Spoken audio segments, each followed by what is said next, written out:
alles, was uns letztlich umgibt, von Elektronik bis ganz grob auch alles an Baumaterialien, also überall stecken Naturwissenschaften, steckt Technik dahinter und ohne das würden auch neue Entwicklungen, wie wir sie auch brauchen werden, sei es im Energiebereich, wenn wir zu einer nachhaltigeren Industrie kommen wollen.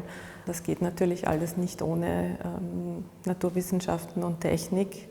So die klassischen Fachrichtungen in den Naturwissenschaften, die Physik, die Chemie, die Biologie und auch die Geologie und mittlerweile auch viele überlappende Bereiche, also die Biochemie, die Biosciences.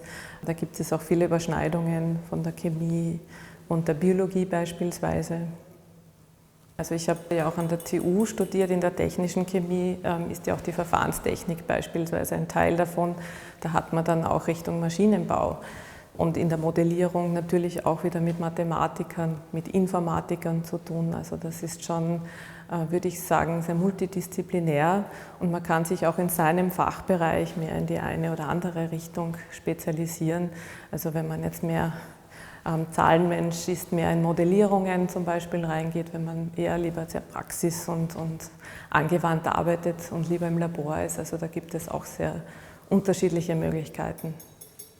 Je nachdem, wie weit man sich dann beruflich in dem Fachbereich entwickeln möchte, kann man in die Chemie auch als Lehrberuf einsteigen, einfach eine Chemielaborantinnenlehre machen. Dann ist das natürlich das Berufsfeld sehr, sehr angewandt und als Labortechniker kann man da zum Beispiel tätig werden. Wenn man jetzt in die Produktentwicklung gehen möchte, ist in der Regel schon ein universitäres Studium sinnvoll.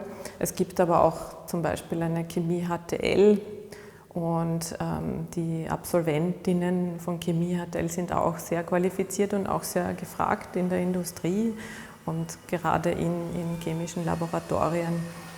Typische Tätigkeiten sind einmal, es beginnt immer mit Recherche und einem Nachdenken, Planung von Versuchen. Und im Labor selbst das Handhaben von sehr unterschiedlichen Stoffen.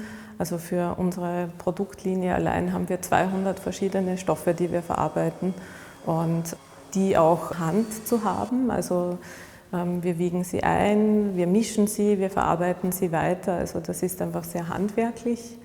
Und in weiterer Folge dann natürlich die Analyse, die Anwendung des Produkts einerseits, bei Kosmetik ganz klar, wie wirkt das am Haar, wie wirkt das auf der Haut, aber dann auch das gezielte Einstellen von bestimmten Eigenschaften, wie ist der pH-Wert, wie ist die Viskosität, ist das Produkt haltbar. In unserem Fall sollte ja das für viele Jahre quasi am Markt dann haltbar sein, wie ist das konserviert. Also wenn man ein fertiges Produkt, das auf den Markt geht, muss man sich eben dann auch überlegen, was passiert dann, wenn das Produkt im Verkauf ist. Und das ist dann schon sehr angewandt. Das Dokumentieren ist etwas ganz Wichtiges. Also das, was man nicht aufgeschrieben hat, gibt es nicht. Also wir haben zwar diese langen Begriffe und vor allem wenn sie nach der Nomenklatur sind, dann ist das elendslang, aber man weiß sich natürlich zu helfen und benutzt dann Abkürzungen, die vielleicht nur die Kollegen gerade in dem Labor und man sagt dann halt irgendwie auch sogar statt Salzsäure, das jetzt nicht so ein langes Wort ist, HCl und hat da irgendwie so sein eigenes Fachchinesisch. Also ich finde die MINT-Berufe für Frauen ein fast ideales Arbeitsfeld, auch wenn ich so an meine Kolleginnen denke. Es ist eine so fundierte Ausbildung, dass man einfach sehr gute Jobaussichten hat.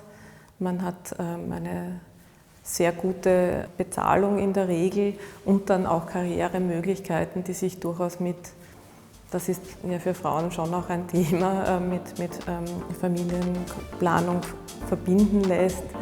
Und ganz einfach, weil die Qualifikation so hoch ist, man einfach auch wirklich gefragt ist.